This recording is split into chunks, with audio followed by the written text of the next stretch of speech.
Ce nouveau roman de Jules Verne commence par un phénomène inexplicable. En effet, depuis plusieurs mois, le son d'une trompette provenant du ciel était régulièrement entendu.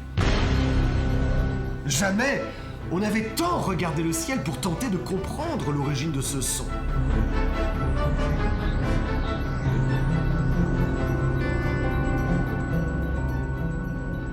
Un phénomène extraordinaire se produisait donc dans les hautes zones du ciel. Aujourd'hui, il apparaissait au-dessus de l'Amérique. 48 heures après, au-dessus de l'Europe. 8 jours plus tard, en Asie, au-dessus du Céleste Empire. La chose était inexplicable.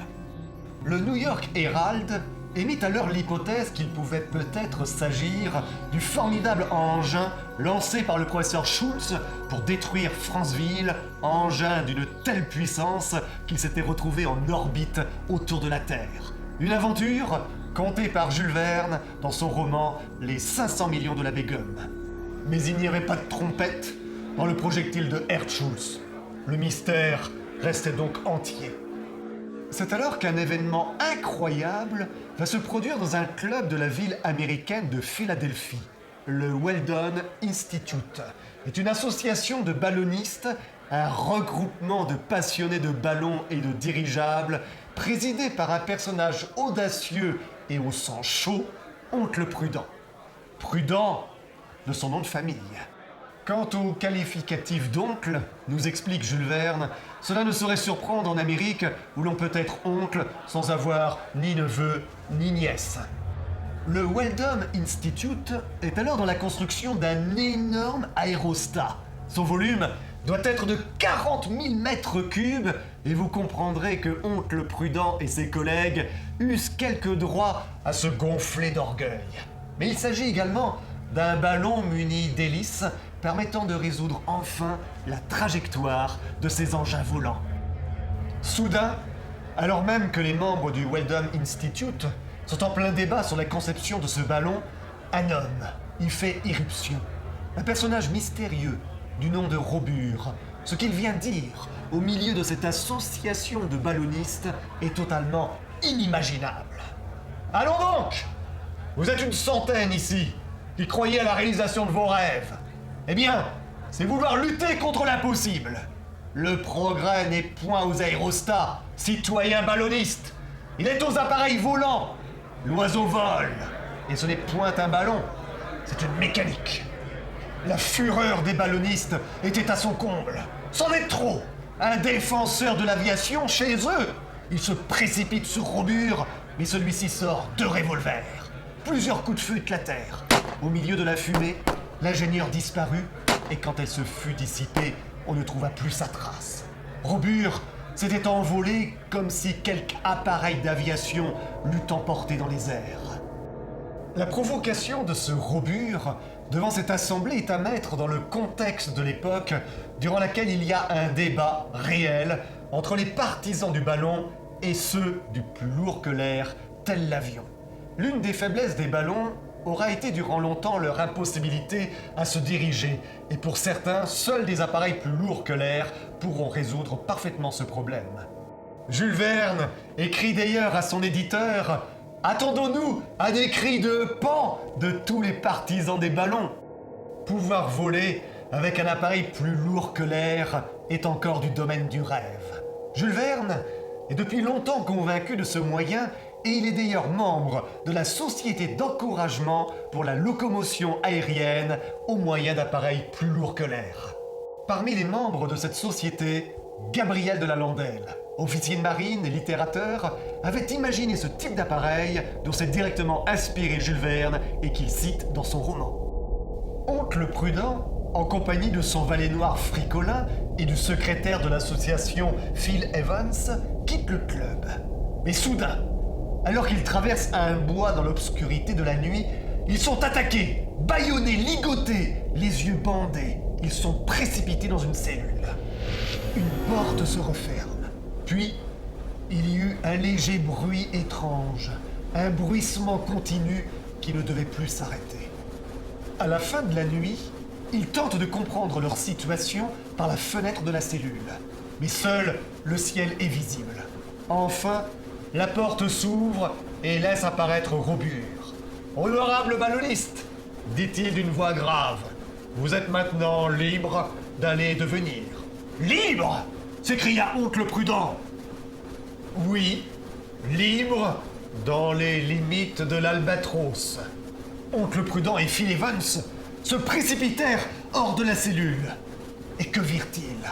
À 12 ou 1300 mètres au-dessous d'eux, la surface d'un pays qu'ils cherchaient en vain à reconnaître. Ils sont prisonniers à bord d'un incroyable appareil volant, l'Albatros, un hélicoptère inventé et construit par l'ingénieur Robur. L'aéronef est impressionnant avec ses 30 mètres de longueur, 37 mâts, se dresse verticalement, portant en tout 74 hélices permettant d'élever ou de descendre l'engin au gré des commandes du timonier. À l'avant et à l'arrière, 2 énormes hélices offrent la force de propulsion. L'énergie, l'électricité, produite par des piles et des accumulateurs dont Robur a le secret. L'équipage est constitué de 8 hommes. Le président du Weldon Institute était stupéfait, son compagnon abasourdi. Mais ni l'un ni l'autre ne voulurent rien laisser paraître de cet ahurissement si naturel.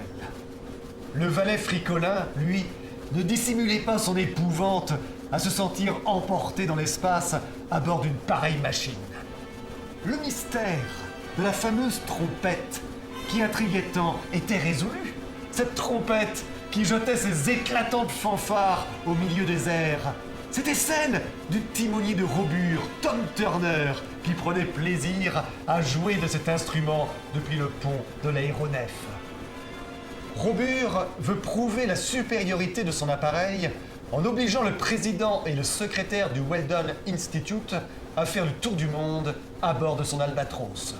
Robur est un personnage qui, par certains aspects, le fait ressembler au capitaine Nemo, un personnage dont on ne connaît pas l'histoire et qui se rend maître d'un élément, ici celui des airs. Mais la comparaison s'arrête là. Robur n'a pas de but précis. Si ses talents d'ingénieur sont exceptionnels, ce n'est toutefois pas un héros. Sa science est sans conscience. Un caractère difficile et brutal, c'est un mégalomane qui ne supporte pas la contradiction. Lors d'un survol de l'Afrique, il utilisera cependant sa puissance extraordinaire pour sauver des centaines d'hommes, femmes et enfants devant être sacrifiés au moment de l'intronisation d'un nouveau roi du Dahomey. Au moment même où le sacrifice allait commencer, Robur donne l'ordre à ses hommes de tirer sur les soldats du roi qui s'éparpillent devant la puissance de feu fantastique de l'Albatros. Une autre fois, Oncle Prudent et Phil Evans pourront constater qu'il y a une humanité dans le cœur de Robur lorsqu'il sauve des marins mourants dans un canot, des naufragés d'un navire, dont Jules Verne nous précise qu'il s'agissait de la Jeannette de Nantes. Quant à Oncle Prudent et Phil Evans, à la différence d'Aronnax dans 20 000 lieues sous les mers, ils n'ont aucun émerveillement pour cette machine extraordinaire. Les 2 ballonistes s'obstinent à ne pas reconnaître la supériorité évidente de cette machine plus lourde que l'air. Ils n'ont qu'une idée, fuir. Mais leurs différentes tentatives échouent. Ils sont entraînés malgré eux dans une aventure extraordinaire autour du monde. Après avoir survolé le Canada, puis l'océan Pacifique, ensuite l'Asie, avec notamment un passage au-dessus de Pékin, ils passent au milieu des montagnes de l'Himalaya dans un décor hallucinant. Après avoir survolé la Russie, puis l'Europe, Robur s'offre le luxe de stationner de nuit quelques minutes au-dessus de Paris, éclairant de ses projecteurs la ville lumière sous le regard fasciné des promeneurs. Le voyage n'est toutefois pas sans danger. Et lors d'une tempête effroyable, l'Albatros sera entraîné malgré lui vers l'Antarctique. Enfin, l'ouragan se calme. Robur constate que les 2 hélices propulsives ont subi des avaries et il est nécessaire de pouvoir les réparer.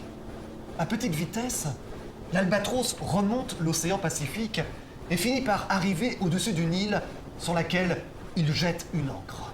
Le câble se tendit alors sous l'effet des hélices suspensives, et l'Albatros resta immobile, comme un navire dont on a porté l'ancre au rivage. Robur et ses compagnons se mettent à réparer les hélices. À la nuit tombante, Oncle Prudent et Phil Evans, accompagnés du valet Fricola, profitent de cette situation pour s'enfuir en glissant le long du câble. Mais ils ne sont pas partis sans avoir placé une charge explosive dans l'aéronef. Comment se termine ce roman? Je puis vous révéler que le terrible et criminel plan de l'oncle Prudent et de Phil Evans se réalisera et l'Albatros explosera et s'effondrera lors d'une épouvantable chute sur l'océan. Quant à nos responsables du Weldon Institute, ils arriveront à regagner l'Amérique où, comme si rien ne s'était passé, et sans rien raconter de leur aventure, ils achèveront la construction de leur ballon dirigeable. Mais je vous laisse découvrir le vol inaugural de ce géant désert, durant lequel l'oncle Prudent et Phil Evans auront une bien désagréable surprise. À vrai dire, dans cette histoire, aucun personnage n'est sympathique, et il paraît bien difficile de s'identifier à Robur ou même au personnage de l'oncle Prudent. Pourtant, ce dernier porte précisément un nom et un qualificatif important pour Jules Verne, puisque c'est en souvenir de son propre oncle Prudent qu'il a ainsi nommé le président du Weldon Institute. Jules Verne se replonge ainsi dans ses souvenirs d'enfance lorsqu'il allait dans la campagne nantaise, chez son vieil oncle Prudent, un ancien armateur qui était allé à Caracas, à Porto Gabello, dans cette Amérique qui fascinait déjà tant le petit Jules. En cette année 1885, l'auteur des Voyages extraordinaires se sent vieillir. Il a 57 ans et ses revenus financiers baissent. Il se voit obligé de vendre son magnifique yacht, le Saint-Michel III. C'est la fin d'une époque. Jules Verne se retire définitivement à Amiens, sa ville d'adoption, où il ne pourra plus voyager qu'à travers ses romans dans son cabinet d'écriture.